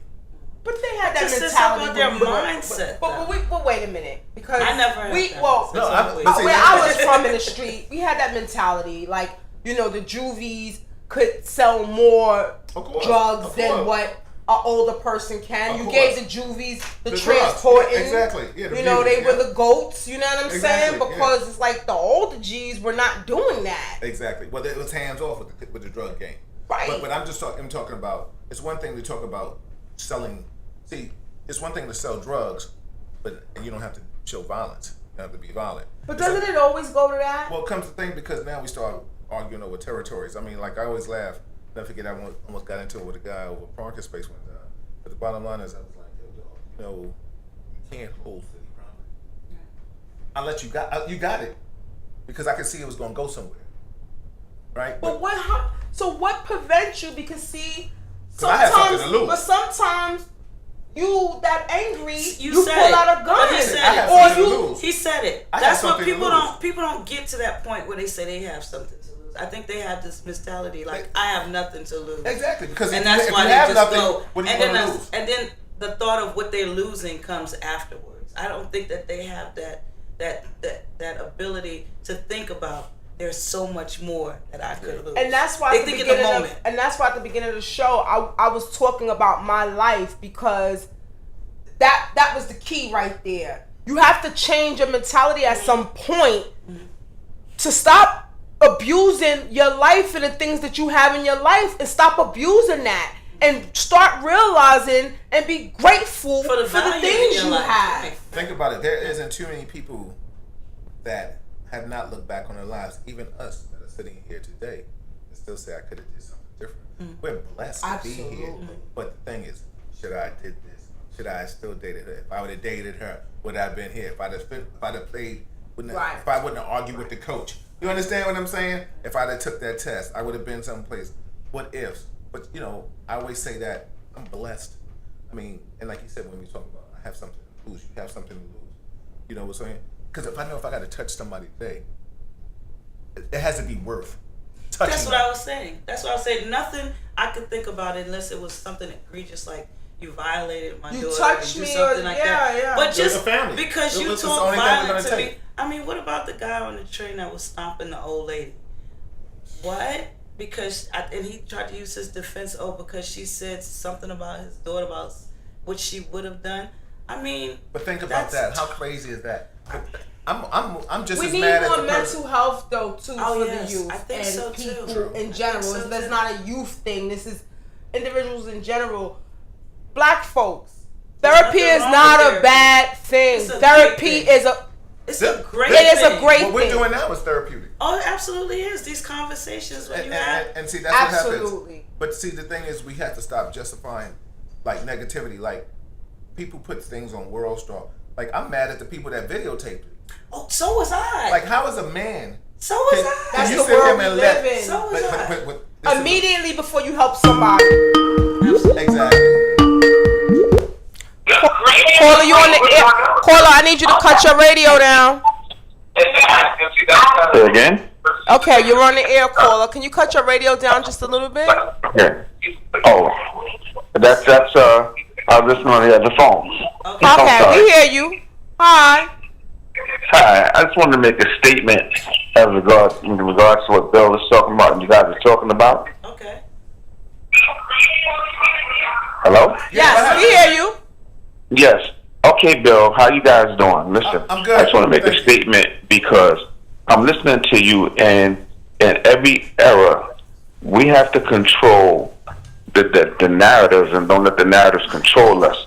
Yeah. Because coming up, we've all seen people that had and didn't have, and we wanted to emulate some things. Sometimes you have to step outside the box, and everybody doesn't have the gift of a good education or a good background. I say that to say that, I know Bill. I know him from a motor standpoint and also work with Bill. Bill's John Easley. And who's this? John Easley. Oh, okay. What's up, John? What's up, baby? I'm good. I just, I'm from Harlem. And hey, John, let me just say this. You remember we growing up, right? And big shout out to MTA because we both used to drive the bus together. Mm-hmm. And John came by the house and watched me study and tried on my uniform. Yeah. Oh yeah. That's what I was saying. But hold on. The thing about this, John was the point guard and I was the shooting guard back in the day. Okay. So with that being said, John, think about it. I tell people when I was younger, when we talk about role models and what we liked and we didn't like people say, "Oh, well, how did you get into being a police officer?" Well, I was into acting first. and then I tried out for plays or stuff, and I didn't get it, and not knowing that just because I didn't get it didn't mean I wasn't good. That's what we were talking about too. Rema. But my ego got in the way and made me say, "Well, I'm going." But I saw Shaft and Jim Brown because I grew up on the black exploitation. So watching something, I wanted to emulate. So understanding that, Shaft was getting all the women, and Jim Brown and Fred Williamson was. I mean, I was getting them anyway, but still. but I say all that to say that that made me go into being law enforcement. Now, understanding when a reality check was, wait a minute, it ain't that way. But it's not Shaft now, it's Chris Brown and Lil Wayne. Yeah, but and John, stay with me on this. You're totally right. But see, people be purchasing, we patronize them, right? It's the time frame. Everything evolves. Let me say this, my queen. Sometimes we have to stop patronizing the oppression. Sometimes we have to pool our resources. There are a lot of resources that we have that we're negligent of the system with, and we always gravitate towards the negative. Absolutely. You know, there's a lot of positives in us. You know, and everybody has a hood tale. You know, everybody is the savior in their hood. You don't see too many people that grow up in their neighborhoods and then they come back and they give. They give from afar because they know what it was like in the neighborhood. I just want to touch on what you said real quick. I'm scrolling the other day, and Fabulous did a beautiful 21-year-old birthday party for his stepdaughter. Okay. And Noriega wrote on the post, "Yo, bro, I'm sorry, TMZ didn't alert me." He's like, black man has a beautiful, it was beautiful, by the way. Black man has a beautiful 21-year-old becoming a woman party for his stepdaughter, mind you. And TMZ didn't report that. It needs to be reported. But I got you, bro. On the podcast, I'm going to acknowledge you. But I'm sorry I didn't get the alert. Right. Well, let's take me personally. You know, I have two younger children, and my kids are honor roll students. And, you know, I know what my kids are at 9, 10, 11 o'clock because they either in the house with me or we're coming from or going to, whether it be on vacation or whatever the case may be. Sometimes it's responsibility. Hey, John, let me interject for something. John, the last time I spoke to John, not the last time we had a real in-depth conversation is John called me because his daughter wasn't home at 9 o'clock. Right, John? Yes, that's correct. And the fact of it is, I say all that to say he called and asked for advice on what should be his next steps. But the thing is, it was 9 o'clock and he was looking for his daughter. You remember that when we were growing up in that era? Well, your children's not home at a certain time. Do you know where your child's at? So that I'm applauding you. I'm giving you props on that because how many parents will say, "Oh, it's 9 o'clock. Oh well, you know, I'm getting dressed to go out." You know what I'm saying? I'm getting dressed to go out. You were like, "Well, wait a minute. Where's my child?" And then I think you went out and you went and found her. You know what I'm saying? Yeah. So I wasn't coming home until she came on with me. Exactly. So that is missing. We want to thank you for calling in, John. We really appreciate it. I appreciate you guys. Thank you, John. All right. Maybe give them you have a good evening. Know how to call back in because they calling and now that's it. See, that's what you should have been in the beginning. I know. Right. Traffic. Please call us 347-708-02. For our last 10 minutes. Yeah, be a part of this conversation. But I want to go back to what you were saying is that we, unfortunately, the negative things get more publicity than the positive things. So even this Nipsey Hussle thing, we haven't noticed all the good he was a part of until he died. Exactly. Yeah. Hi, Paul, you on the air? Can you cut your radio down? Hi, you on the air? Yes, you on the air. Great debate. How y'all doing? This is Mike Green from Black Girl Call. Say hello to all you. Hi. Mike Green, what up, baby? Beautiful people in the house. Hey, Mike. I just want to say y'all got a good brother there representing the culture and also NYPD. Also, big promoter. He's chilling now. I just want to say salute to all of y'all. Y'all doing your thing. Moya, Karen, Bill, I'll see y'all in a week or two, all right? Yes, sir. Love you, bro. Appreciate you for the check-in. Yeah. All right. I'll talk to y'all later. All right. So, peace out. Moya, I mean, if I'm a young black youth, right? And all I see is the killings and the stabbings and the beatings, and you don't see, like in Fabulous case, doing good things, or in Meek Mill's case. And I'm just using these people because I took them out. It could be your regular next door neighbor. There's a zillion of them out there, to be but honest. You don't. We don't where hear. do we see it? Yeah. Well, can I say something? I'm going to say this and maybe see how you agree or disagree with this. 5 of us in this room, right?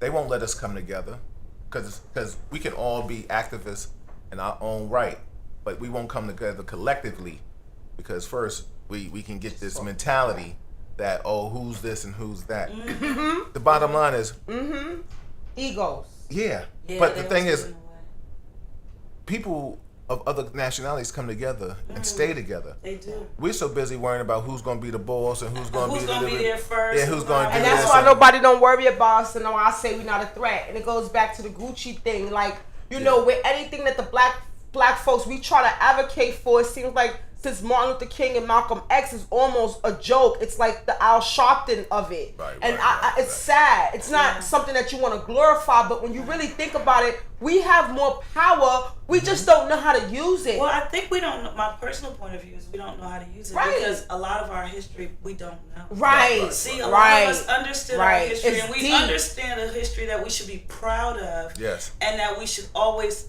uphold. When you know you come from kings and queens, you're gonna carry yourself. Right. But when we were brainwashed and bamboozled. Right. So when you don't think that you really come from a history that means a lot and that's rich in culture, you don't got nothing to lose. But think you about got the this. mentality I don't got nothing to lose. But think about this. We're from kings and queens, but we call ourselves the N-word. Niggas and bitches. Yeah. Let's say what it is. Niggas and bitches. So how sad is that? Because the bottom line is, I think we have to find out how do we close the gap where we reach out and elevate the youth. Because we already know. You understand what I'm saying? Even when we were growing up, we still wasn't using those words. And if we did, we said it in a private setting. You know, we were so happy just to be able to say shit, damn, and kiss my ass. You know what I'm saying? Now we're using N-words and the most derogatory and thing. then you see kids cursing. I mean, 5, 6, and 7 using curse words more than I know how to curse. But like, see, and it's deranged because again, I'm not an advocate for monkey see, monkey do. But I'm driving my car and my nephew is like 7 and he's like psychotic.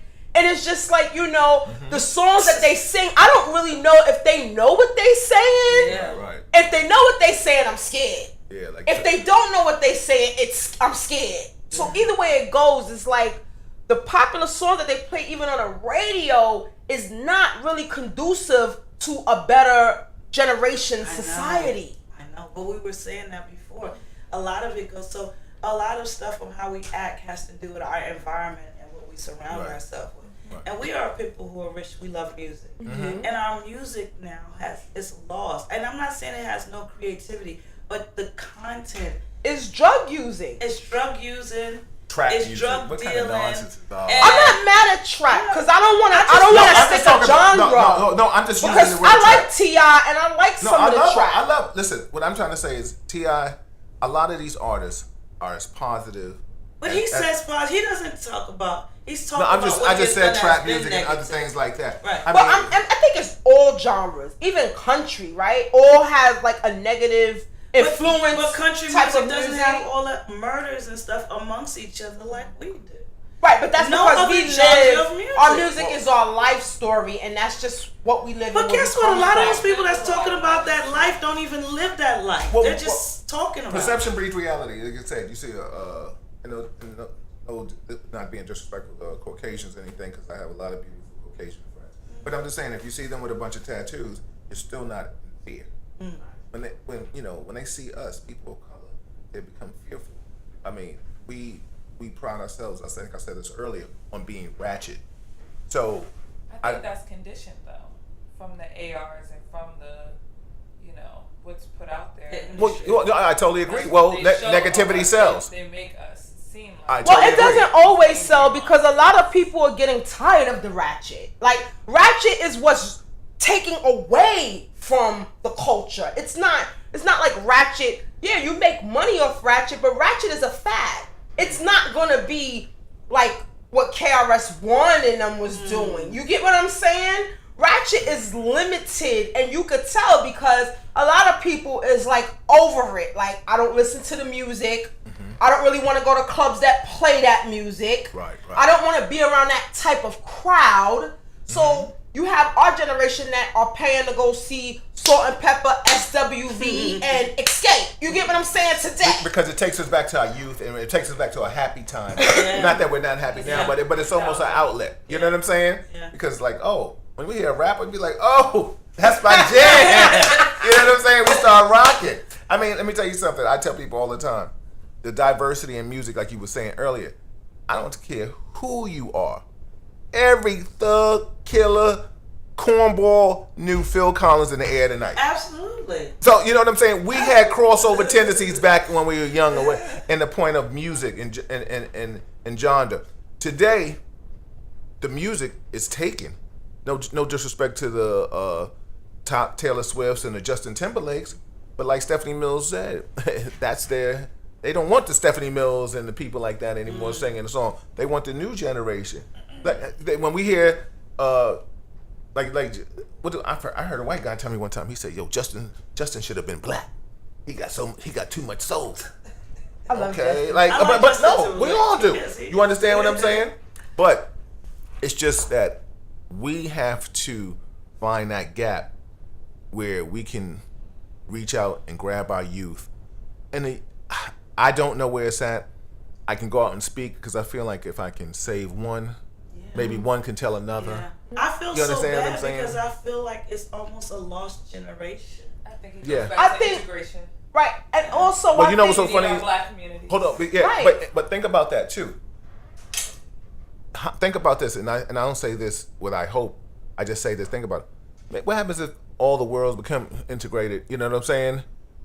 Now everybody sees themselves because we're still divided on you're black, you're white, you're Spanish, you're this, you're this. It's never gonna change. I agree. Because cultures don't mix with cultures. If I'm Japanese, I don't really mix with Chinese. It's it's to that level. The interesting thing about that is all of those people have pride in their culture. Japanese have pride in their culture. The Jewish have pride in their culture. Yes. We don't have any pride in our culture because I feel like the only thing we associate to our culture is I think Muslim is not our culture. But no, for black people, that's as close as you're gonna get, and you're right. But that's not our culture. So I know. That's what I'm saying. When we think of, unfortunately, I'm just trying to give us some sort of. But this is what I'm trying to show you. The only thing that they give us now is our culture, and we think of is slavery. That's the only thing we think of ourselves. That's what we play. And we are so much more than that. We are so much. Because we're losing Motown. Let me tell you something. I went to see Ain't Too Proud, and in the audience. I was the. We're gonna close out because we only have 1 minute. We sorry guys, we gotta close on a. Let me just say this. I'm just gonna say on a positive note.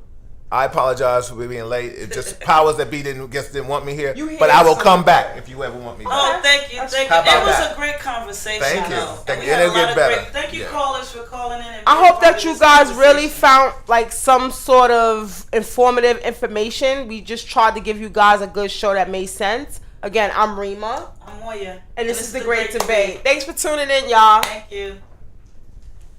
Thank you, man. Time goes quick. Yo, wow. I was just like, wait a minute. It's time goes but I will so come quick. back. You can stop mine too if you want. I will. No, but I'm just saying, if it's ever a point, now I know where I'm at. We have a lot.